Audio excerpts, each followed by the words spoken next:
Students, how are you? আশা করি আপনারা সবাই ভালো আছেন।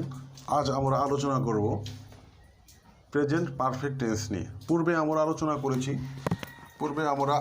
করেছি আপনার প্রেজেন্ট ইনডিফিনিট টেন্স এবং প্রেজেন্ট কন্টিনিউয়াস টেন্স নিয়ে। এই দুটো ভিডিও যারা দেখেননি তারা পূর্বের ভিডিওগুলো দেখে এই ভিডিওটি দেখবেন, তাহলে আপনাদের জন্য টেন্সটি শেখাটা ক্লিয়ার হয়ে যাবে। তো আপনারা দেখেন, আমি এখানে লিখেছি যে যদি কোনো সেন্টেন্সের মধ্যে হ্যাজ অথবা হ্যাভ থাকে এবং এরপরে যদি ইডিযুক্ত কোনো ভার্ব থাকে অথবা না থাকে, তাহলে সেই সেন্টেন্সটা হবে প্রেজেন্ট পারফেক্ট টেন্স।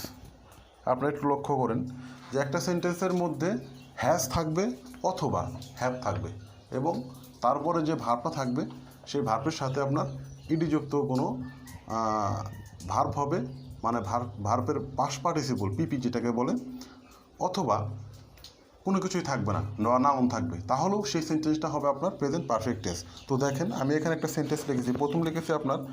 প্রথমে আমি লিখেছি আপনার হি মানে একটা সাবজেক্ট। তারপরে দেখেন এই যে হ্যাজ, উপরে যে হ্যাজ অথবা হ্যাভ, এই দুটি ভার্বের আমি একটি ভার্ব নিয়েছি, মানে হির সাথে, হি যেহেতু থার্ড পারসন সিঙ্গুলার সেহেতু হির সাথে সবসময় হ্যাজ হয়, যার কারণে আমি এখানে হ্যাজ দিয়েছি, এখানে আমি হ্যাজ লিখেছি।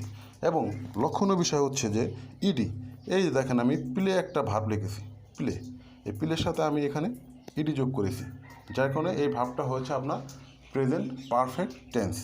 এখন দেখেন, আমি দ্বিতীয় যে সেন্টেন্সটা লিখেছি সেই সেন্টেন্সে কিন্তু কোনো ইডি নেই। সরি বন্ধুরা, এখানে আমি একটু টাইপিংয়ে ভুল করেছি, এখানে আপনার হি হবে,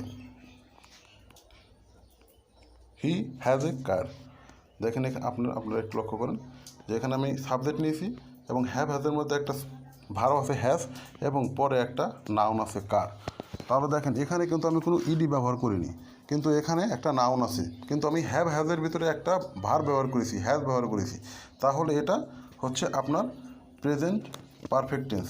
মানে আমি এই হ্যাভ অথবা এই হ্যাজের মধ্যে আমি এখানে আমি হ্যাশটা ব্যবহার করেছি। এই দেখুন আপনারা, এখানে আমি হ্যাশটা ব্যবহার করেছি, তাহলে এটাও আপনার প্রেজেন্ট পারফেক্ট টেন্স। মূলত আপনারা যদি কোনো সেন্টেন্সের মধ্যে হ্যাভ অথবা হ্যাজ খুঁজে পান, সাবজেক্টের পরে ব্যবহার করা হয়েছে, তাহলে নিঃসন্দেহে সেটা আপনারা প্রেজেন্ট পারফেক্ট টেন্স হিসাবে ধরে নেবেন। তো আশা করি ভিডিওটা আপনাদের ভালো লেগেছে। ভালো লাগলে অবশ্যই লাইক, কমেন্ট, সাবস্ক্রাইব করে পাশে থাকবেন এবং আমার চ্যানেলের প্রতিটি ভিডিও আপনারা লক্ষ্য করবেন এবং আমাকে উৎসাহ দেবেন। Thank you very much.